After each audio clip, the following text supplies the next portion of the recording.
Bismillahirrahmanirrahim. Assalamualaikum warahmatullahi wabarakatuh. Alhamdulillahirabbil alamin wassalatu wassalamu ala asrafil anbiya'i wal mursalin sayyidina Muhammadin wa ala alihi washabihi ajmain. Berjumpa lagi di channel Abidil Akmal. Semoga teman-teman pada saat ini dalam keadaan sehat walafiat. Amin ya rabbal alamin. Kali ini saya akan menyampaikan informasi terkait sistem baru pengangkatan kepala sekolah dan pengangkatan pengawas sekolah yang diharapkan bisa mendukung sistem meritokrasi dalam pengangkatan kepala sekolah dan pengawas sekolah yang akuntabel dan terintegrasi untuk mendapatkan kepala sekolah dan pengawas sekolah berkualitas sebagai pimpinan pembelajaran. Sebelum kita lanjut, bagi teman-teman yang belum subscribe, silahkan subscribe dulu ya. Jangan lupa aktifkan loncengnya agar teman-teman mendapatkan notifikasi pada video berikutnya. Baik, terima kasih kami sampaikan kepada teman-teman yang sudah subscribe dan mengaktifkan loncengnya. Sehubungan dengan sistem pengangkatan kepala sekolah dan pengawas sekolah ini, ada beberapa hal yang disampaikan oleh Kemendikbudristek kepada Kepala Dinas Pendidikan dan Kepala Badan Kepegawaian Daerah, Badan Kepegawaian dan Pengembangan Sumber Daya Manusia Provinsi Kabupaten Kota di seluruh Indonesia. Pada surat nomor 0756-B-B1-JT.02.00 tahun 2024 pada tanggal 18 Februari tahun 2024. Ini masih baru suratnya dengan perihal penggunaan sistem pengangkatan kepala sekolah dan pengawas sekolah. Pada angka 1 kita lihat di surat ini pemerintah daerah sesuai dengan kewenangannya diharapkan pada huruf A penugasan guru sebagai kepala sekolah harus memenuhi persyaratan berdasarkan pasal 2 ayat 1 Permendikbudristek nomor 40 tahun 2021 tentang penugasan guru sebagai kepala sekolah. Mari kita lihat di pasal 2 ayat 1 di Permendikbud nomor 40 tahun 2021 tentang penugasan guru sebagai kepala sekolah. Nah, ini dia. Di pasal 2 guru yang diberikan penugasan sebagai kepala sekolah harus memenuhi persyaratan sebagai berikut. Yang pertama adalah memiliki kualifikasi akademik paling rendah sarjana S1 atau diploma 4 atau D4 dari perguruan tinggi dan program studi yang terakreditasi. Saya pikir rata-rata teman kita sekarang sudah berkualifikasi pendidikan S1 atau D4 Selanjutnya pada huruf B disebutkan memiliki sertifikat pendidik. Sudah banyak yang memiliki sertifikat pendidik C, memiliki sertifikat guru penggerak. Nah, ini yang masih banyak yang teman-teman yang belum ikut di program guru penggerak ini. Silahkan bagi teman-teman yang berminat untuk ikut di program penggerak, ada peluang untuk menjadi kepala sekolah. D, memiliki pangkat paling rendah penata muda tingkat 1 golongan ruang 3B bagi guru yang berstatus sebagai PNS. Selanjutnya, memiliki jenjang jabatan paling rendah guru ahli pertama bagi guru pegawai pemerintah dengan perjanjian kerja. Teman-teman yang P3K ada peluang untuk menjadi kepala sekolah pada jenjang jabatan paling rendah ahli pertama.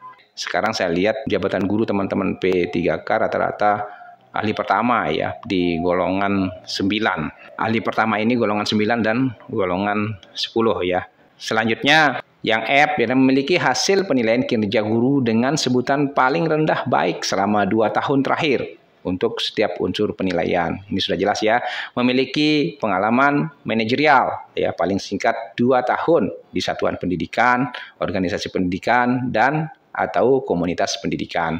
H, sehat jasmani, rohani dan bebas narkotika, psikotropika dan zat adiktif lainnya berdasarkan surat keterangan dari rumah sakit pemerintah.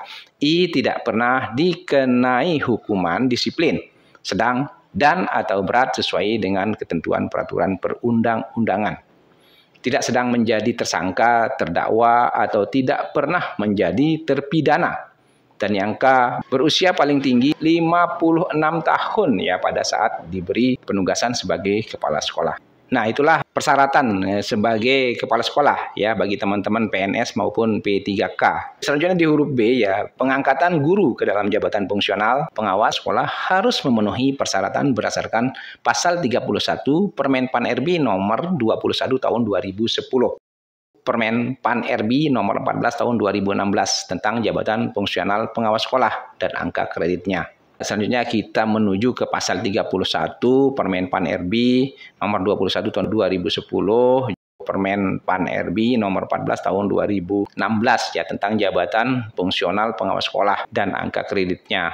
Ini di ayat 1 ya, disebutkan bahwa PNS yang diangkat dalam jabatan pengawas sekolah harus memenuhi syarat sebagai berikut. Ya, ini persyaratannya pada huruf A, masih berstatus sebagai guru dan memiliki sertifikat pendidik dengan pengalaman mengajar paling sedikit 8 tahun, atau guru yang diberi tugas tambahan sebagai kepala sekolah atau madrasah paling sedikit 4 tahun sesuai dengan satuan pendidikannya masing-masing. Ya, jadi teman-teman guru yang sudah mengajar selama 8 tahun ada peluang untuk diangkat sebagai pengawas sekolah, atau teman-teman yang sudah pernah menjadi kepala sekolah 1 periode 4 tahun. Selanjutnya B, berijazah paling rendah sarjana S1 atau D4 bidang pendidikan.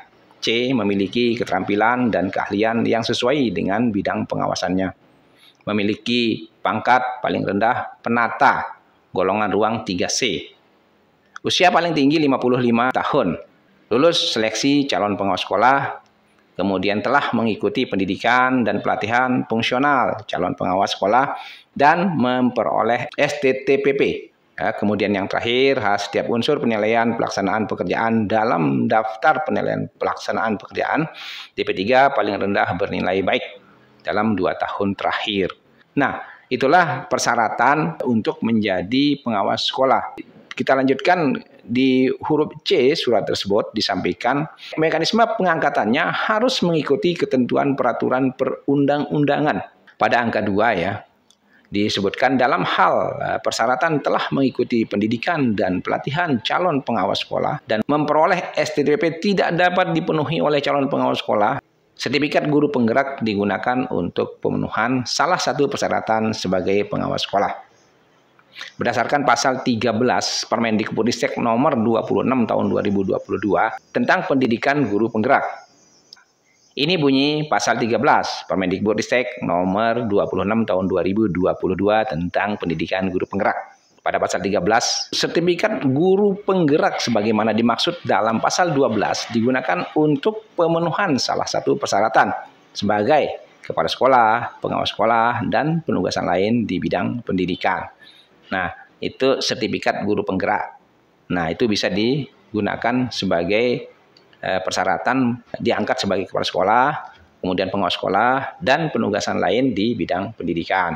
Selanjutnya di angka 3 ya, berdasarkan pasal 16 Permen PAN RB nomor 1 tahun 2023 tentang jabatan fungsional, diatur pengangkatan dalam jabatan fungsional melalui perpindahan dari jabatan lain harus memenuhi semua persyaratan, termasuk di dalamnya lulus uji kompetensi. Nah, salah satu yang Bapak harus penuhi apabila Bapak ingin pindah jabatan ke jabatan fungsional pengawas harus lulus uji kompetensi serta tersedianya lowongan kebutuhan untuk jabatan fungsional yang akan diduduki. Pada angka 4, guna memudahkan pemerintah daerah dalam mengangkat calon kepala sekolah dan atau pengawas sekolah sesuai dengan ketentuan peraturan perundang-undangan, Kemendikbudristek telah menyediakan sistem pengangkatan kepala sekolah dan pengawas sekolah yang secara otomatis dapat memutakhirkan data kepala sekolah dan pengawas sekolah pada data pokok pendidikan, pada Dapodik dan Sistem Informasi Manajemen Tenaga Pendidikan (SIMTENDE). Dengan demikian, pemutakhiran data kepala sekolah dan pengawas sekolah tidak dapat lagi dilakukan secara manual melalui Dapodik dan Tendik. Kemudian di angka 5, pemerintah daerah sesuai dengan kewenangannya perlu memastikan bahwa pengangkatan kepala sekolah dan pengawas sekolah dilakukan melalui sistem pengangkatan sebagaimana dimaksud pada angka 4. Nah, jadi pemerintah daerah diharapkan ya untuk pengangkatan kepala sekolah dan pengawas sekolah itu menggunakan sistem yang baru ini. Ya, jadi tidak diperbolehkan secara manual. Selanjutnya di angka 6, pengangkatan kepala sekolah dan pengawas sekolah yang dilakukan tidak sesuai dengan persyaratan dan mekanisme pengangkatan kepala sekolah dan pengawas sekolah berdasarkan ketentuan peraturan perundang-undangan dapat berakibat hukum. Ya, ini sanksinya dapat berakibat hukum pada status keabsahan pengangkatan yang akan diterima oleh yang bersangkutan, termasuk pada tunjangan profesinya. Ya, Ini sanksi apabila pemerintah daerah tidak menggunakan sistem pengangkatan, maka akan berpengaruh terhadap salah satunya adalah tunjangan profesinya. Selanjutnya yang ketujuh, dalam hal mendapati kesulitan pada penggunaan sistem pengangkatan kepala sekolah dan pengawas sekolah dapat menghubungi pusat bantuannya. Ya, di helpdesk sistem pengangkatan kepala sekolah dan pengawas sekolah melalui tautan yang sudah disediakan. Ya, jadi kesimpulannya sistem pengangkatan kepala sekolah dan pengawas sekolah ini sudah terintegrasi ya dengan Dapodik dan Simtendik ya. Pemerintah daerah ya diharapkan memastikan bahwa pengangkatan kepala sekolah dan pengawas sekolah dilakukan melalui sistem ini.